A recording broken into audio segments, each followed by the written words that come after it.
Thank you sir. हाँ, तो साथियों आप लोगों ने अभी जस्ट ये जाना कि ममता कार्ड होता कैसा है और इससे क्या क्या उपयोगी रहती है और इससे हम क्या क्या जान सकते हैं। तो बेसिकली ममता कार्ड से हम जो गर्भवती माता से लेके उसके बच्चा 3 साल तक हो जाता है तब तक उस बच्चे की वृद्धि और उसके विकास की बात को देख पाते हैं बिल्कुल सीधे तौर से। तो जब हम अपन पुरुष साथियों को संवेदनशील करने की बात कर रहे हैं, तो जैसे महिला गर्भवती होती है तो बोला जाता है या जैसे अपने समाज में भी हम देखते हैं कि अब तो ये औरतों का काम है कि भाई अब इसमें तो औरतों का मसला है, वही देखेंगी वही करेंगी। पर यहाँ पे पुरुषों की बहुत ज्यादा भागीदारी जरूरी हो जाती है, क्योंकि जैसे जैसे उसको जैसे कि ममता कार्ड में आपने देखा कि प्रसव पूर्व जांच, उसकी 4 जांचें बहुत जरूरी होती हैं। इस प्रसव से पहले उसकी 4 जांच हो, तो अब वो 4 जांच में से वो नहीं करवा पाती है किन्हीं कारणों से, या उसके पति उसका साथ नहीं दे पाता है, या उसको ले जाने में, क्योंकि जांच के लिए उसको आंगनबाड़ी जाना पड़ेगा या स्वास्थ्य केंद्र जाना पड़ेगा। तो इस स्थिति में क्या रहता है कि पुरुषों की भागीदारी बढ़ जाती है। तो क्योंकि महिला का इशू है, अगर पुरुष साथ में नहीं आएगा तो उसको दिक्कत रहता है। तो यहाँ पे हमें पुरुषों को साथ में जोड़ने की बहुत ज्यादा जरूरत है। फिर जब उसके प्रसव के दौरान की अपन बात करेंगे, तब भी हमें बहुत ज्यादा सहयोग की जरूरत होती है। तो सर आप थोड़ा सा स्लाइड को आगे ले लेंगे जी। तो पहला जैसे हम बात कर रहे हैं कि पुरुष साथियों को इसकी उपयोगिता से अवगत करवा कर, जैसे आप लोगों ने देखा कि राजू जी ने आपको बताया कि क्या क्या उपयोगिता रहती है। हम इसमें अपने परिवार की जितनी भी बच्चे की ग्रोथ हो रही है, उसकी वृद्धि हो रही है, उसको हम अवगत हो सकते हैं, है ना। तो पुरुष साथी क्या है, उस चीज से बच्चों को आप संभाल सकते हैं। दूसरा कि इस कार्ड के माध्यम से हमें माता के स्वास्थ्य की बात को अपन देख सकते हैं। सर मेरी आवाज गूंज रही है थोड़ा। कोई आसपास है आपका सिस्टम?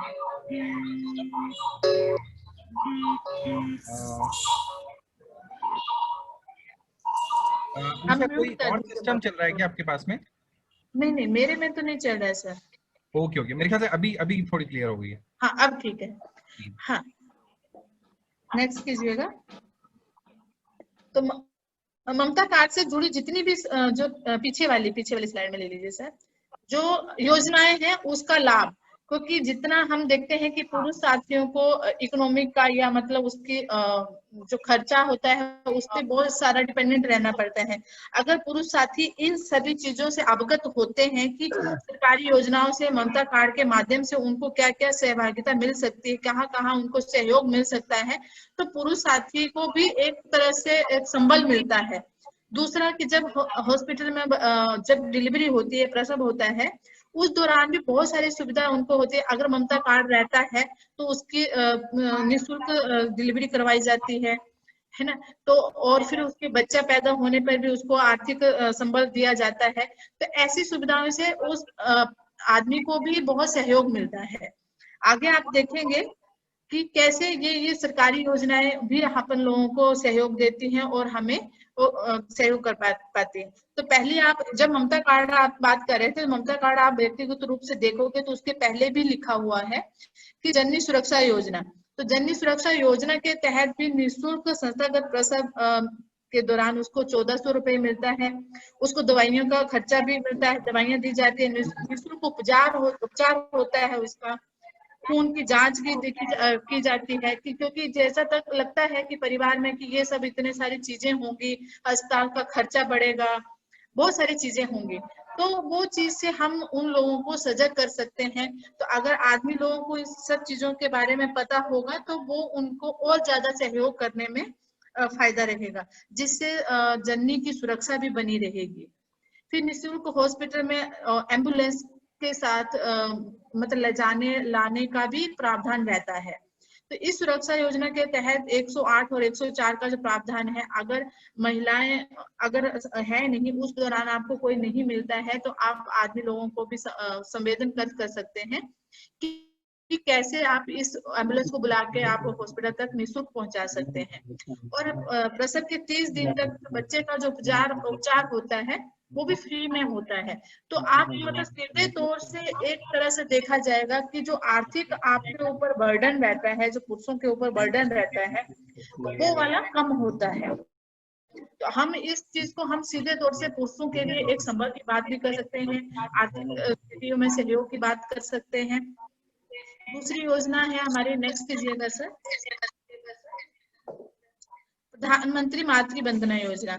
ये मातृ वंदना योजना भी जो है हमारे महिलाओं को दी जाती है, ताकि इसकी जो गर्भ धारण के पंजीयन से मतलब 3 किस्तों में इनको संबल मिलता है, जो राशि मिलती है।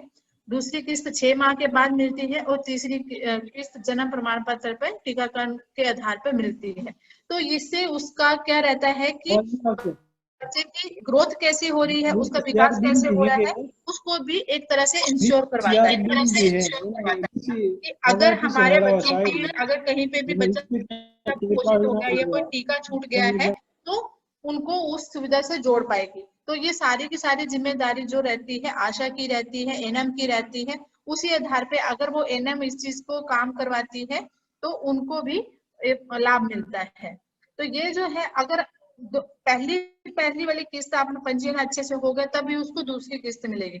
इसका सीधा सा मतलब ये है कि भी महिला अपने स्वास्थ्य के प्रति सजग रहेगी और उसके आने वाले समय में जो भी उसका जांच है, उसकी जो है उसका जो खर्चा है वो उठा सकेगी, ताकि उसके, और ये जो राशि दी जाती है खास तौर से महिला के पोषण को स्तर को बनाए रखने के लिए। क्योंकि जब महिला गर्भवती होती है उसके भोजन में, उसके खान पान में आहार की भी बहुत ज्यादा जरूरत होती है, ताकि उसके पोषक तत्व मिल सके, उसके बनने वाले बच्चे को पूरे पोषक तत्व मिल सके, ताकि बच्चा कुपोषित पैदा ना हो। तो ये जो राशि है उसके उस चीज के लिए भी सहयोग देती है। तो ये सारी की सारी जिम्मेदारी महिला की ही नहीं है। जब हम घर के लिए खर्चा करते हैं, पुरुष खर्चा करते हैं, घर के सारे खर्चे उठाते हैं, तो कहीं ना कहीं ये वाला खर्चा भी उनके लिए संबल प्रोवाइड करवाता है। नेक्स्ट कीजिएगा सर। फिर आती है हमारी एक राष्ट्रीय योजना, ये बालिका के जन्म पे। तो अगर मतलब हम देखते हैं कि लड़की के जन्म होने पर भी कोई ज्यादा बर्डन ना हो, तो उसके तहत भी ये चीज करवाई जाती है। तो बालिका के जन्म पर भी बच्चों बालिका के लिए हॉस्पिटल में माता को हॉस्पिटल में डिस्चार्ज पर भी 2500 रुपये मिलता है। फिर 1 साल पूर्ण होने पर फिर 2500 रुपये मिलता है। बालिका के सरकारी स्कूल में नामांकन पर 4000 मिलता है। कक्षा 6 में प्रवेश पर 5000 मिलता है। 10वीं में प्रवेश पर 11,000 मिलता है और 12वीं उत्तीर्ण करने के बाद 25,000 मिलता है। तो आप सीधे से देख सकते हैं कि अपने परिवार की जो बालिका की जो पढ़ाई के खर्चा है या पढ़ाई के लिए जो उसको प्रोत्साहन करना है, तो उसके लिए भी सरकार की जो सुविधा है वो मुहैया करवाई जाती है। तो अगर ये बच्चा जब मतलब जिस बच्चे का, जिस महिला का ये ममता कार्ड बन गया है, उसको इस योजना से जुड़ने में बहुत आसानी से वो जुड़ सकती है और आप उसको आगे कर सकते हैं।